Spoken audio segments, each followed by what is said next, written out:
Ladies and gentlemen, the President of the United States. My fellow Americans, the sudden criminal attacks perpetrated by the Japanese in the Pacific provide the climax of a decade of international immorality. Powerful and resourceful gangsters have banded together to make war upon the whole human race. Their challenge has now been flung at the United States of America.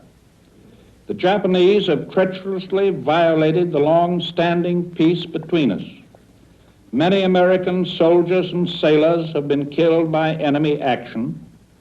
American ships have been sunk. American airplanes have been destroyed. The Congress and the people of the United States have accepted that challenge. Together with other free peoples, we are now fighting to maintain our right to live among our world neighbors in freedom, in common decency, without fear of assault. I have prepared the full record of our past relations with Japan, and it will be submitted to the Congress. It begins with the visit of Commodore Perry to Japan 88 years ago. It ends with the visit of two Japanese emissaries to the Secretary of State last Sunday, an hour after Japanese forces had loosed their bombs and machine guns against our flag, our forces, and our citizens. I can say with utmost confidence that no Americans today or 1,000 years hence need feel anything but pride in our patience and in our efforts through all the years toward achieving a peace in the Pacific which would be fair and honorable to every nation, large or small. And no honest person today or 1,000 years hence will be able to suppress a sense of indignation and horror at the treachery committed by the military dictators of Japan under the very shadow of the flag of peace borne by their special envoys in our midst. The course that Japan has followed for the past 10 years in Asia has paralleled the course of Hitler and Mussolini in Europe and in Africa. Today, it has become far more than a parallel. It is collaboration, actual collaboration, so well calculated that all the continents of the world and all the oceans are now considered by the Axis strategists as one gigantic battlefield. In 1931, 10 years ago, Japan invaded Manchukuo without warning. In 1935, Italy invaded Ethiopia without warning. In 1938, Hitler occupied Austria without warning. In 1939, Hitler invaded Czechoslovakia without warning. Later in 1939, Hitler invaded Poland without warning.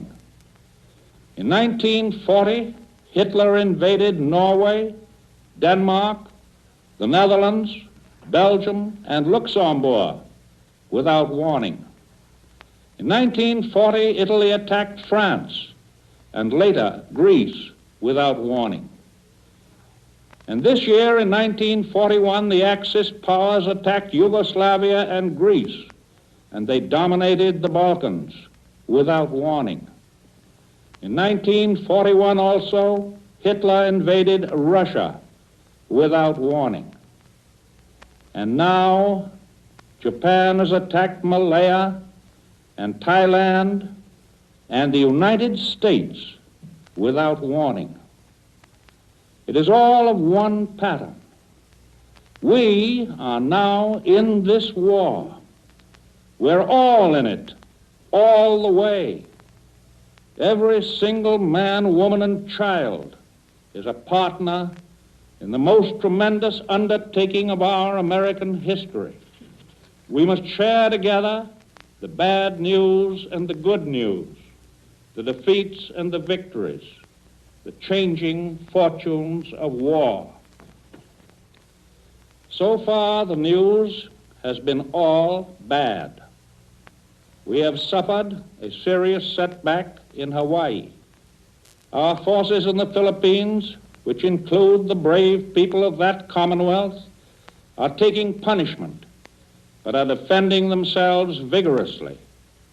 The reports from Guam and Wake and Midway Islands are still confused, but we must be prepared for the announcement that all these 3 outposts have been seized.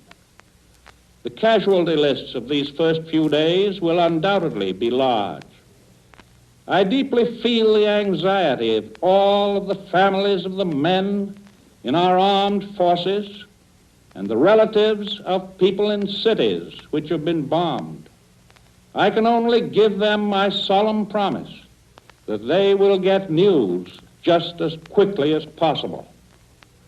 This government will put its trust in the stamina of the American people and will give the facts to the public just as soon as 2 conditions have been fulfilled. First, that the information has been definitely and officially confirmed. And second, that the release of the information at the time it is received will not prove valuable to the enemy directly or indirectly.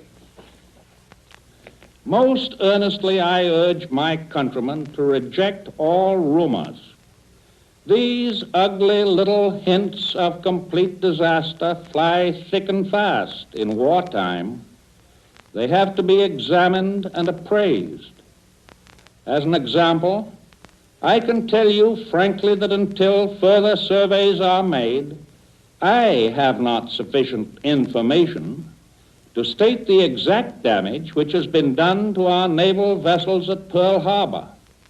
Admittedly, the damage is serious, but no one can say how serious until we know how much of this damage can be repaired and how quickly the necessary repairs can be made.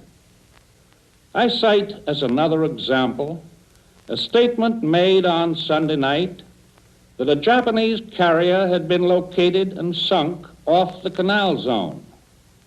And when you hear statements that are attributed to what they call an authoritative source, you can be reasonably sure from now on that under these war circumstances, the authoritative source is not any person in authority.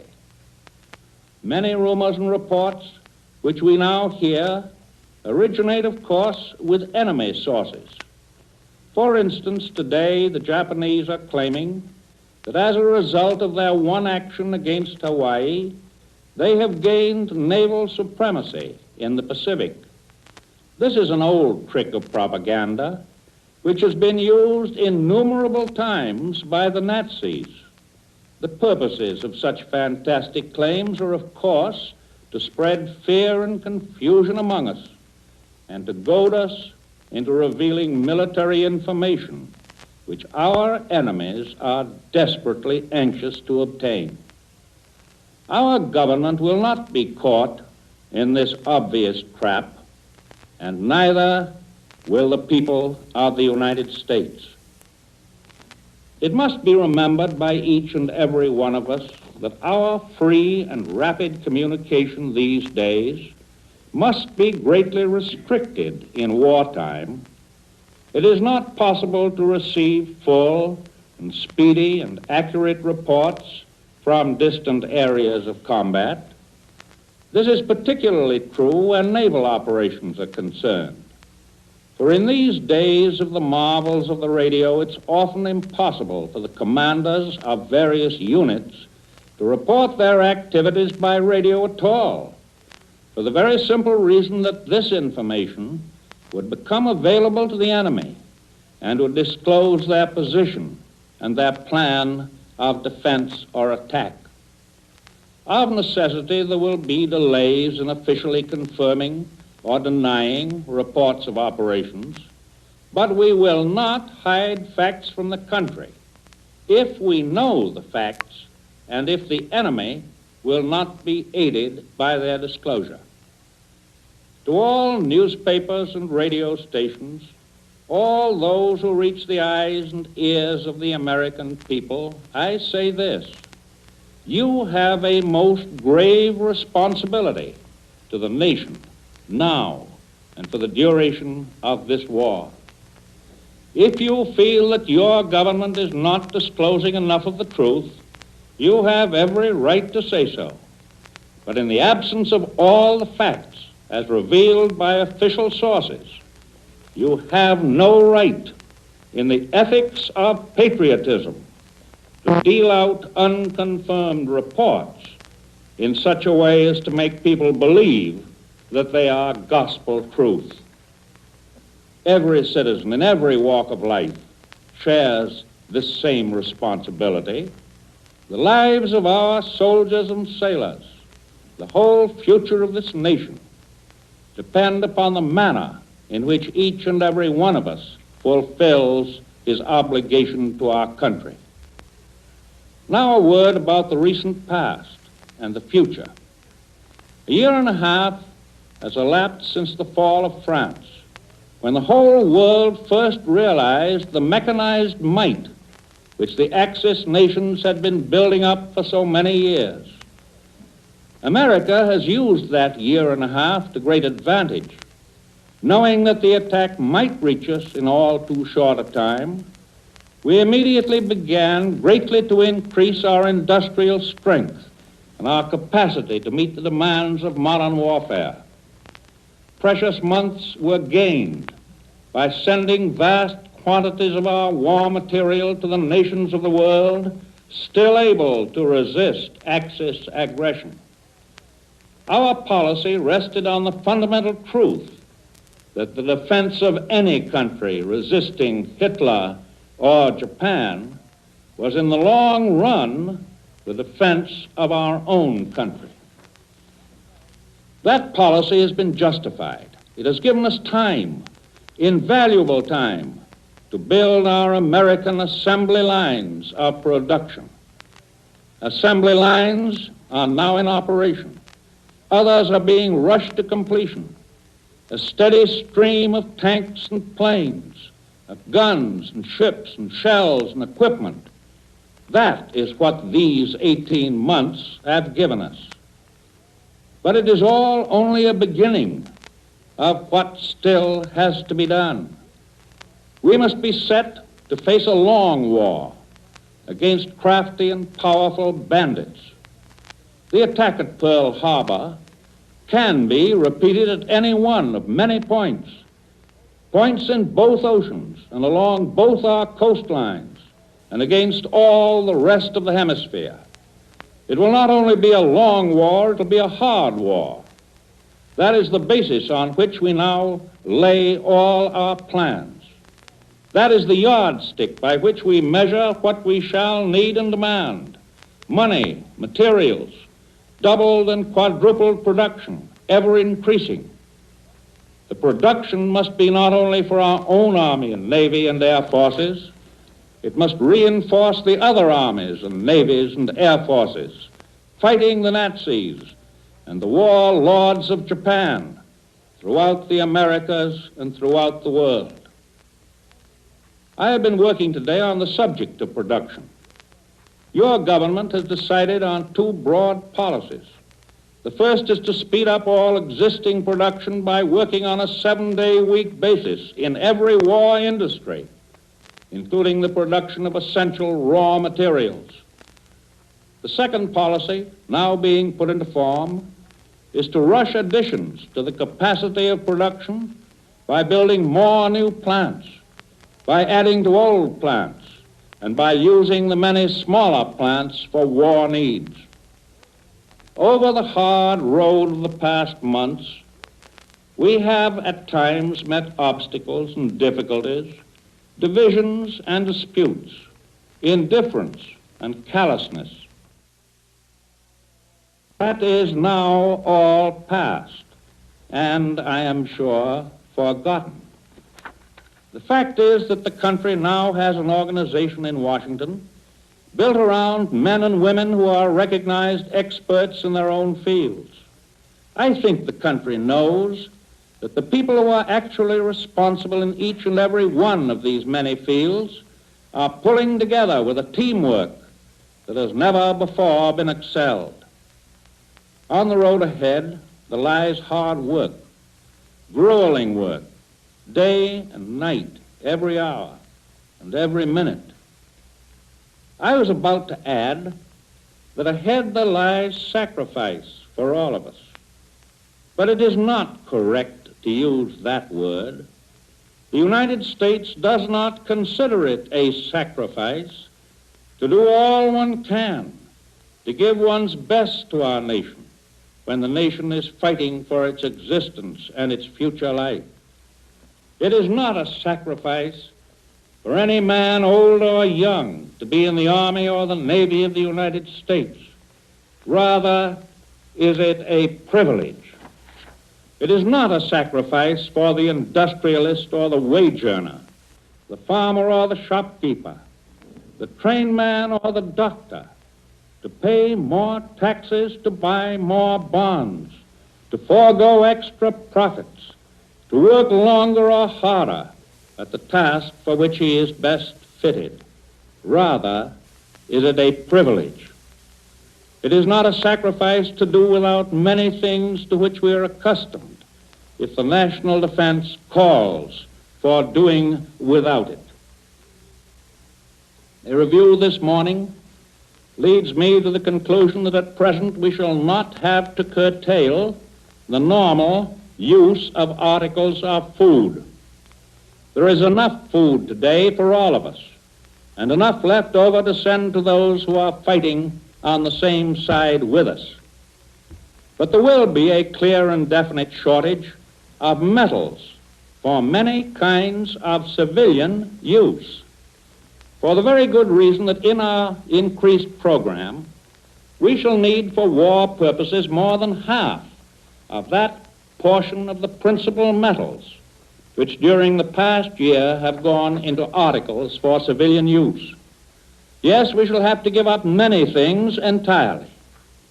And I am sure that the people in every part of the nation are prepared in their individual living to win this war.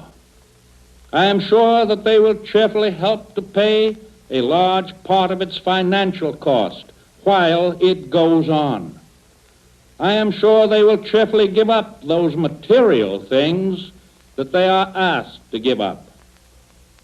And I am sure that they will retain all those great spiritual things without which we cannot win through. I repeat that the United States can accept no result save victory, final, complete. Not only must the shame of Japanese treachery be wiped out, but the sources of international brutality, wherever they exist, must be absolutely and finally broken.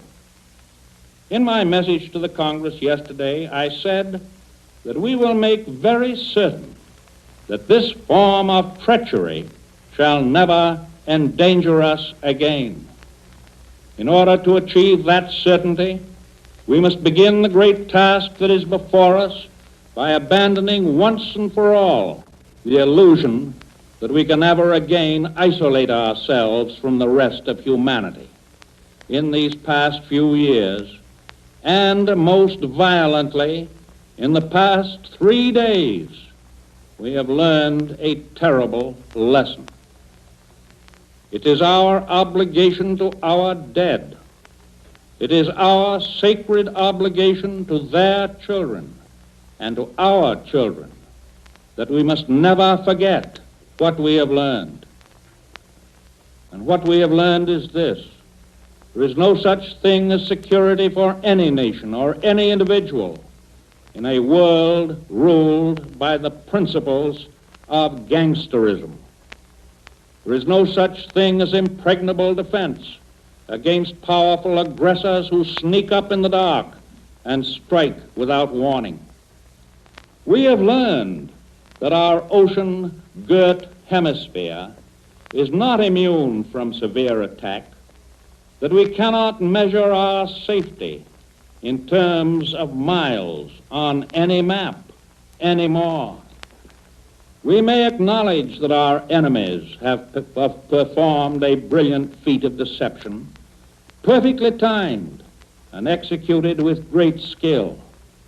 It was a thoroughly dishonorable deed, but we must face the fact that modern warfare as conducted in the Nazi manner is a dirty business.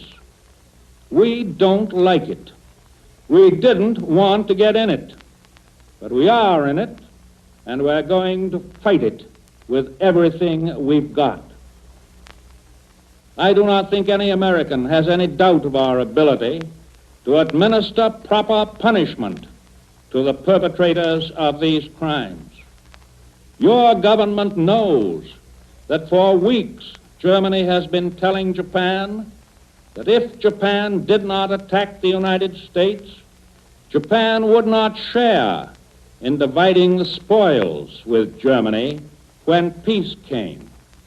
She was promised by Germany that if she came in, she would receive the complete and perpetual control of the whole of the Pacific area. And that means not only the Far East, but also all of the islands in the Pacific, and also a stranglehold on the west coast of North and Central and South America. We know also that Germany and Japan are conducting their military and naval operations in accordance with a joint plan. That plan considers all peoples and nations which are not helping the Axis powers as common enemies of each and every one of the Axis powers. That is their simple and obvious grand strategy. And that is why the American people must realize that it can be matched only with similar grand strategy. We must realize, for example, that Japanese successes against the United States in the Pacific are helpful to German operations in Libya. That any German success against the Caucasus is inevitably an assistance to Japan in her operations against the Dutch East Indies. That a German attack against Algiers or Morocco opens the way to a German attack against South America and the Canal.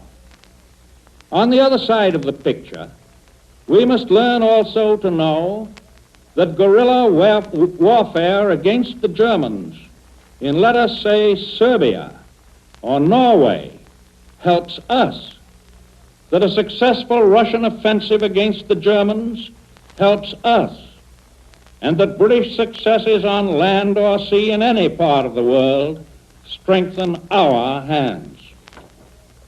Remember always that Germany and Italy, regardless of any formal declaration of war, consider themselves at war with the United States at this moment, just as much as they consider themselves at war with Britain or Russia.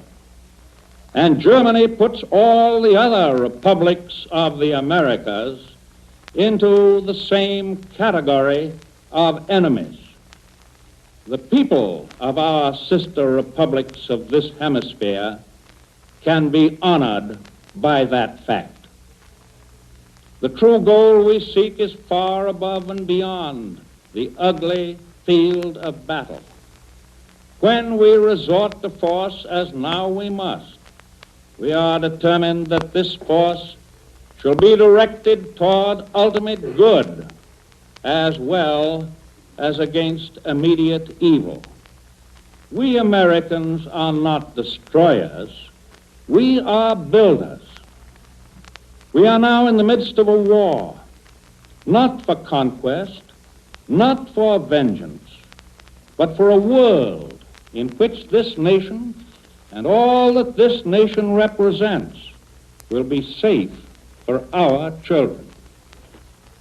We expect to eliminate the danger from Japan, but it would serve us ill if we accomplished that and found that the rest of the world was dominated by Hitler and Mussolini. So we are going to win the war, and we are going to win the peace that follows.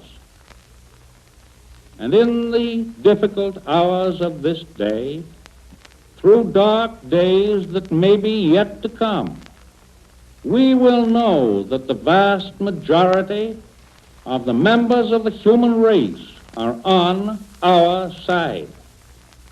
Many of them are fighting with us.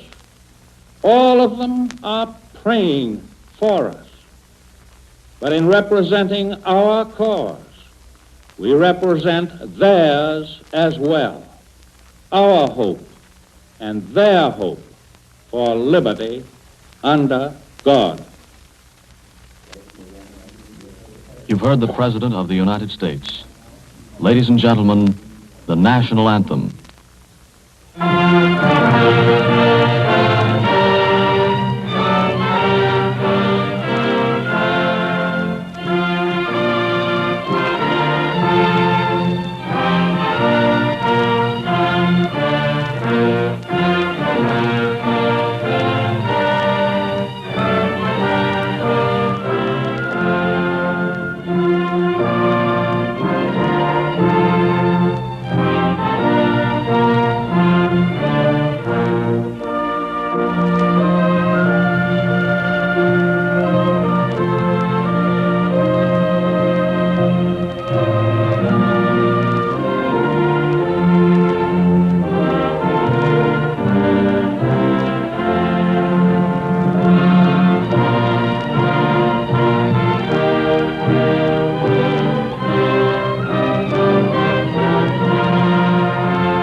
Return you now to New York.